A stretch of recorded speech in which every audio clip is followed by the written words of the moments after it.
Bonjour, bienvenue à l'émission Sous les projecteurs de Chalon TV.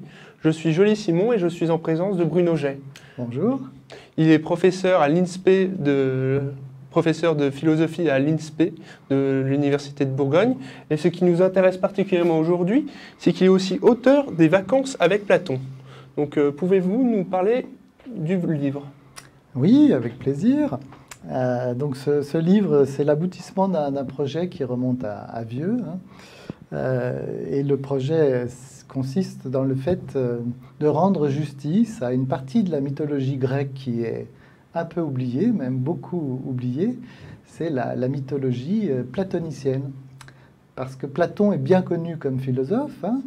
On l'étudie en terminale, enfin tout le monde connaît Platon. Mais les mythes de Platon, souvent, on en connaît un seul. Oui, le mythe de la caverne, voilà. L'allégorie de la caverne, qu'on a pu en parler en détail la dernière fois. Exactement.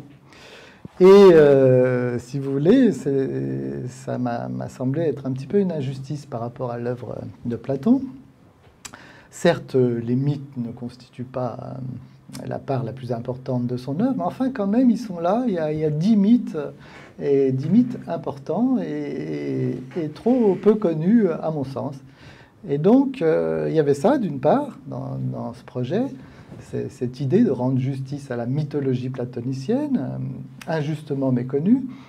Et d'autre part, mon travail, vous avez rappelé que je suis professeur à l'INSPE, donc cette composante de l'université qui est chargée de la formation des enseignants.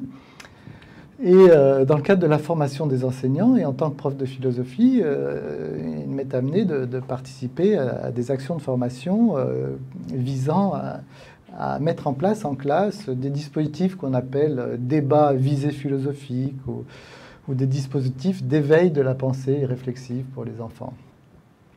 Parce que, donc il est important de préciser que le livre est à destination des enfants, oui, et des collégiens.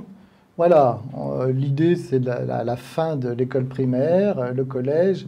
Oui, mais bon, c'est un livre, je pense que vous l'avez lu. Oui, je l'ai lu. Qui s'adresse, je pense, les adultes aussi peuvent y trouver leur compte. Et donc, mais effectivement, c'est dans une optique de littérature jeunesse, vous avez raison de le rappeler. Oui, d'une mise en bouche à la philosophie, on pourrait dire ça, en quelque sorte. Voilà.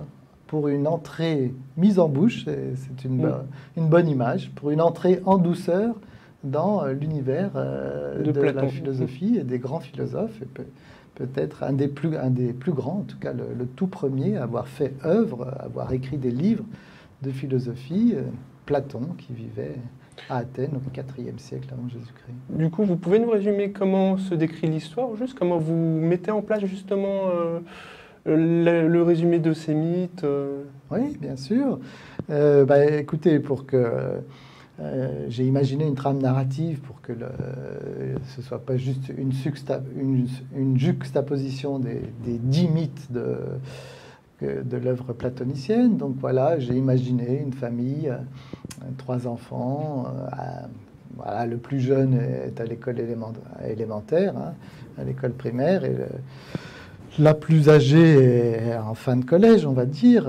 Et tout ça, ça a été réfléchi justement dans le cadre des classes pour toucher à tous les âges? Oui.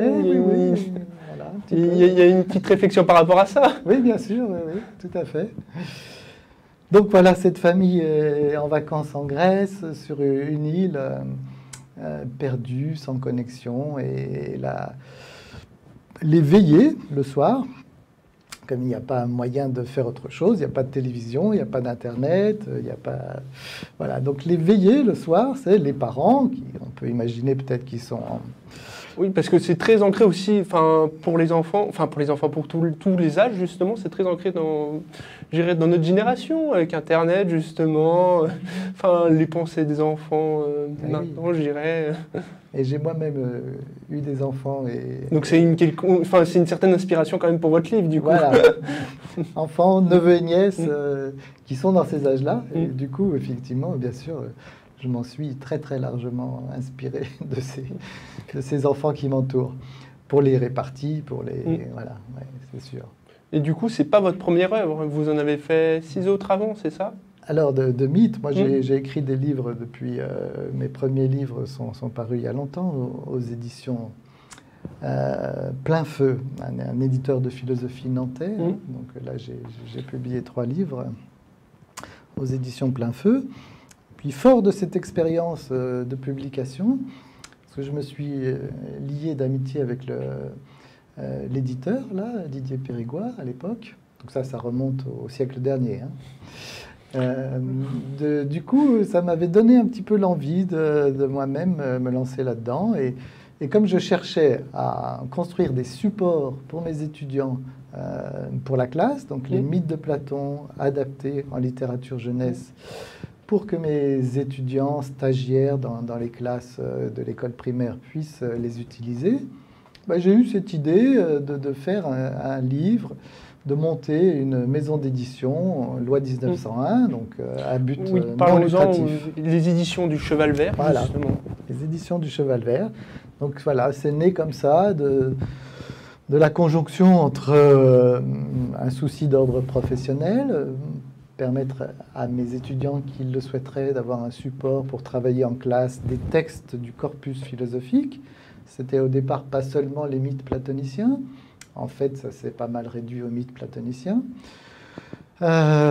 Plus un livre qui est une adaptation de la thèse complémentaire de doctorat de Claude Lévi-Strauss, où Claude Lévi-Strauss raconte son séjour chez les Indiens Nambiquara. Mais sinon, on s'est un peu cantonné aux mythes platoniciens. Donc voilà, que des bénévoles, les auteurs, les illustrateurs, il n'y a que le graphiste. Là d'ailleurs, j'en profite pour remercier Jordan Payet qui a fait le livre et la couverture, parce que Jordan Payet est également illustrateur. Donc à part le graphiste qui fait l'objet livre et là, à cette occasion, l'illustrateur, mais sinon les autres ont travaillé bénévolement, juste pour l'idée de diffuser cette partie du corpus philosophique qui nous semble important à ceux qui m'ont un peu aidé et à moi. C'est pour ça qu'on essaie de faire des livres pas chers, 10 €, voilà, il y a 80 pages. Donc oui, c'est 10 € qui servent juste à payer les frais voilà, juste de fabrication.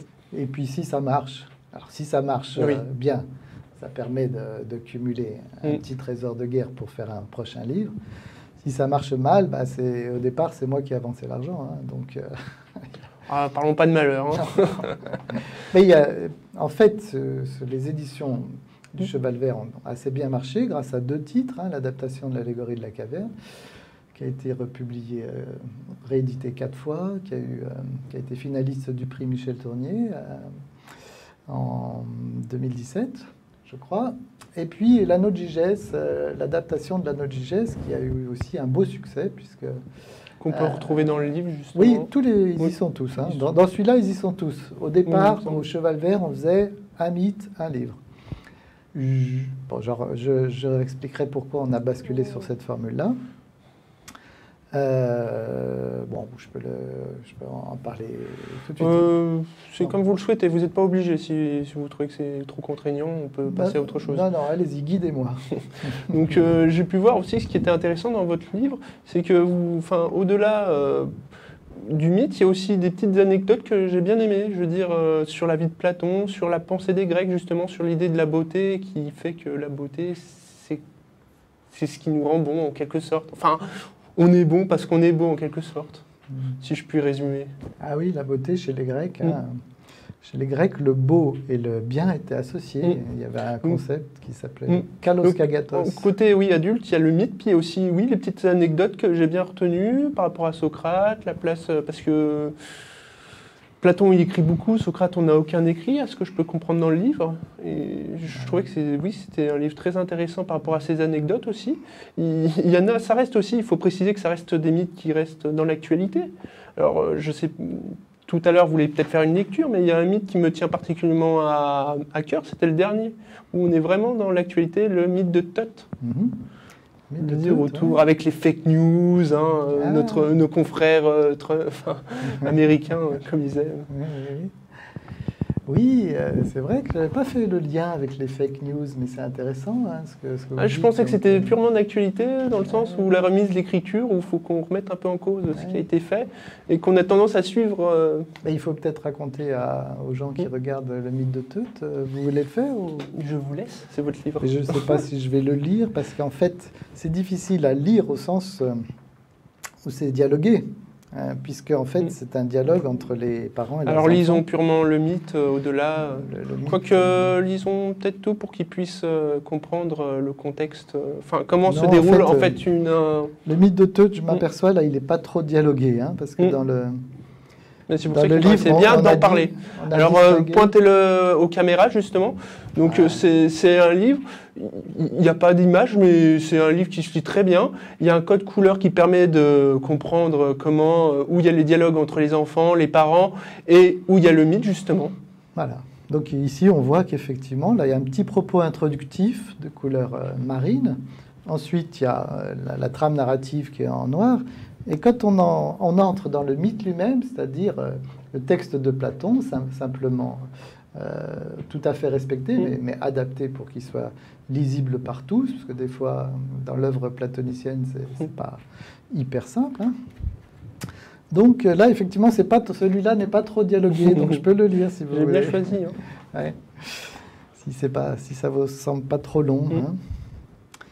Alors, la fable se situe cette fois en Égypte.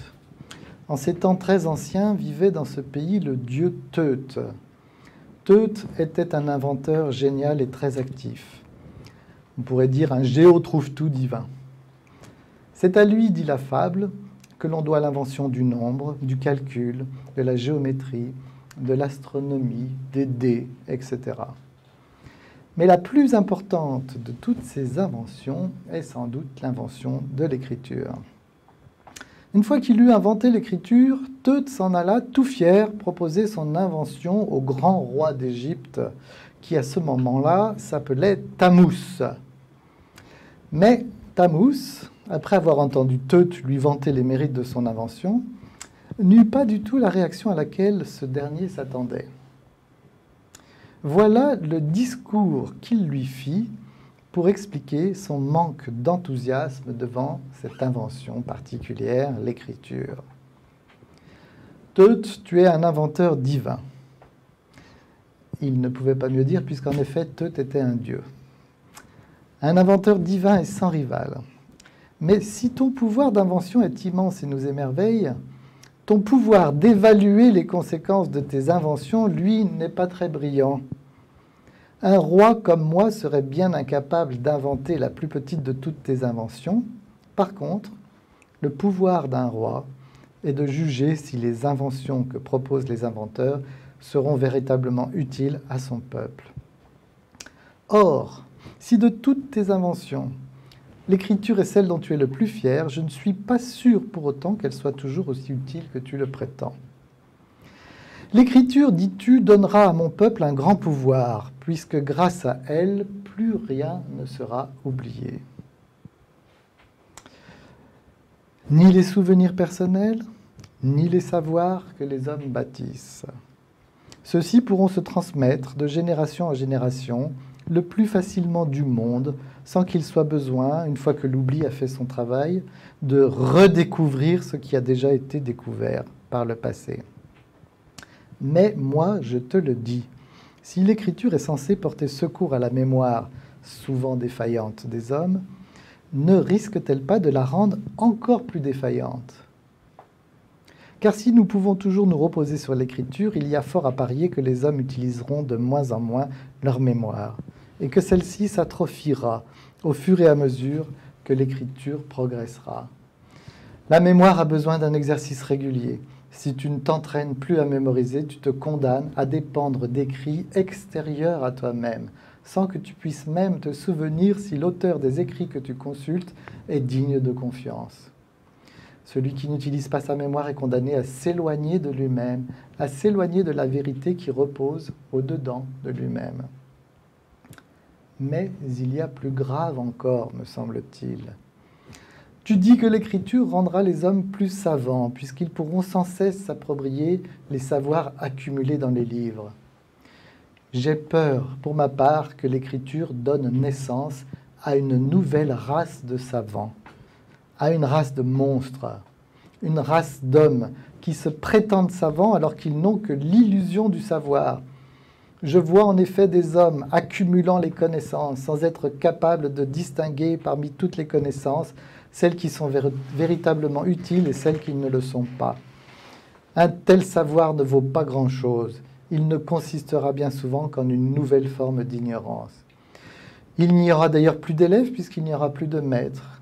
Or, le savoir ne se transmet bien et ne peut s'assimiler que par l'intermédiaire d'un maître seul capable de faire vivre le savoir et donc de le rendre fécond, utile, émancipateur. Le savoir des livres est un savoir mort, orphelin de celui qui l'enfanta, et pouvant donc donner lieu à une multitude de contresens. C'est pourquoi, Teut, il me semble que l'écriture risque en définitive de procurer aux hommes plus de malheur que de bonheur. Tant que les Égyptiens m'auront pour roi, ils ne jouiront pas de l'écriture. Ah, c'est pas paradoxal vu que c'est dans un livre. Oui, exactement. Je pensais exactement à ça en lisant. C'est pour ça que c'est peut-être pas celui que j'aurais choisi, parce que malgré tout, moi je crois au livre et au pouvoir de l'écrit, bien sûr. Mais c'est très moderne et c'est très intéressant pour moi que vous ayez choisi ça, vous qui êtes très jeune, que ça vous parle. C'est quelque chose d'intéressant, parce qu'effectivement, ça recoupe, vous avez bien analysé cette question des fake news. C'est ça. Au-delà du livre, maintenant, on compte tellement sous l'information que, on prend plus l'idée, on questionne plus les sources, justement. Oui, tout à fait. Et c'est difficile des fois, justement, de trouver la source, la vraie source, quoi. Donc oui, c'est un bon exemple d'un mythe platonicien. Les mythes platoniciens, à la différence des mythes, des autres mythes grecs plus connus, d'Homère et compagnie, c'est que ce sont des mythes qui invitent à la réflexion. Comme là, c'est une réflexion sur la mémoire, sur le rapport entre un maître et un élève. Qu'est-ce que transmettre?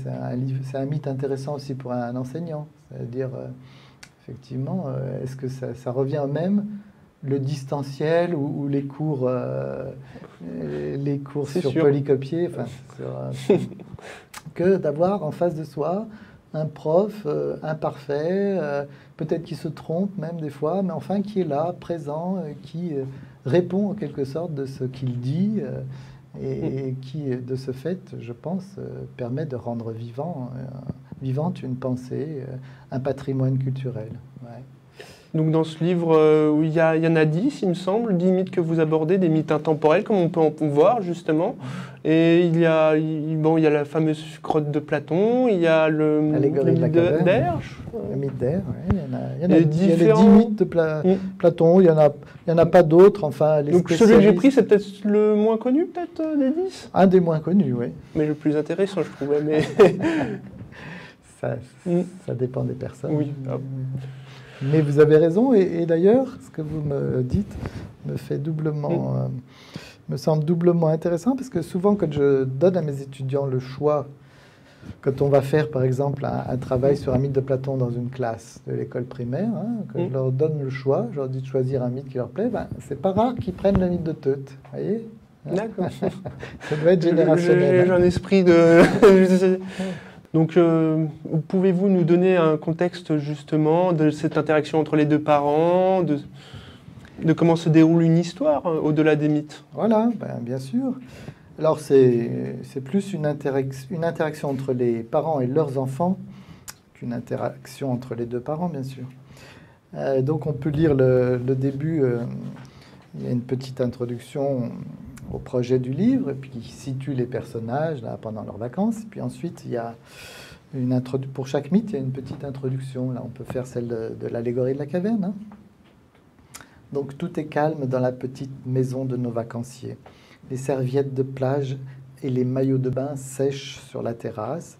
Il y a encore quelques braises dans le barbecue de fortune. La nuit, immense et noire, envelopper le paysage. Les enfants sont prêts à aller se coucher. Mais Julie a bonne mémoire. Vous n'étiez pas censé nous raconter une histoire avant qu'on aille se coucher? Le papa. Absolument. Installez-vous autour de la cheminée. On va commencer par la plus célèbre des histoires de Platon. Qu'a-t-elle? Je crains le pire. La maman. Iris, tout va bien se passer, tu verras. D'ailleurs, Platon écrit lui-même dans un de ses livres à propos de ces histoires que les enfants y portent une attention extrême. Tout n'est peut-être pas perdu, ma fille. Le papa. On appelle l'histoire que je vais vous raconter l'allégorie de la caverne. Victor, c'est quoi une allégorie?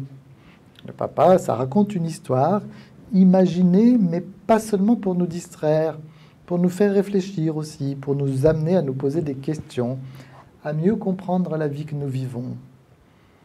Qu'a-t-elle? Qu'est-ce qu'on va rigoler? La maman. On peut prendre du plaisir autrement qu'en rigolant, tu vas voir. Le papa. Dans le livre de Platon, où est écrit l'allégorie de la caverne, le narrateur, comme souvent, est Socrate. Socrate était un homme célèbre à Athènes. On considère qu'il est l'inventeur de la philosophie. Victor, c'est quoi la philosophie? Son papa.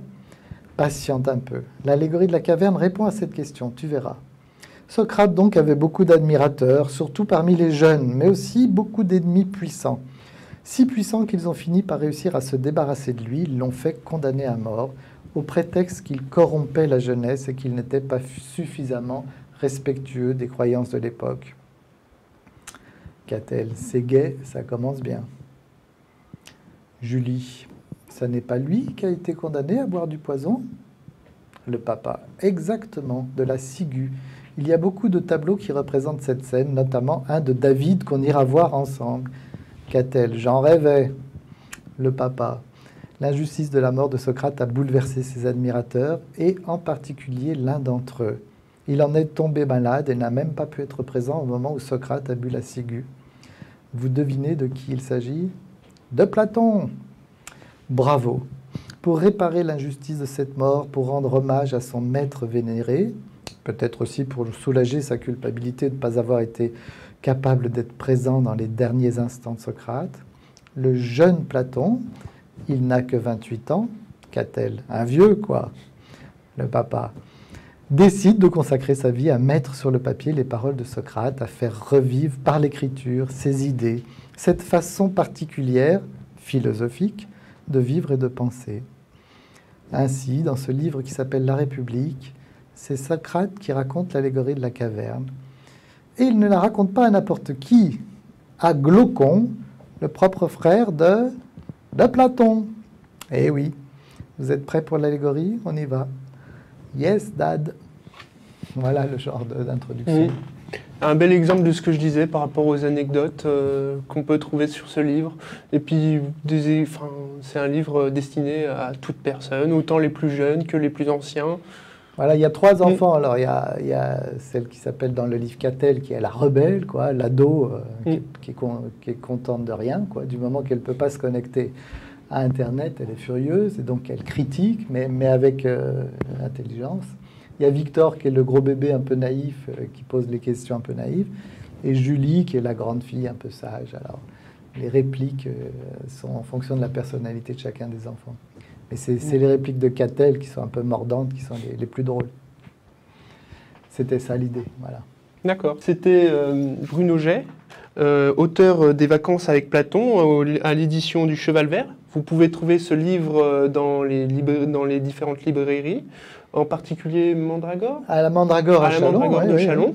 Et sur le site internet, édition du Cheval Vert. Donc c'était Julie Simon, voilà. À vous les studios. Je vous remercie d'être venu. Merci beaucoup. Et merci d'avoir visionné cette vidéo. Merci.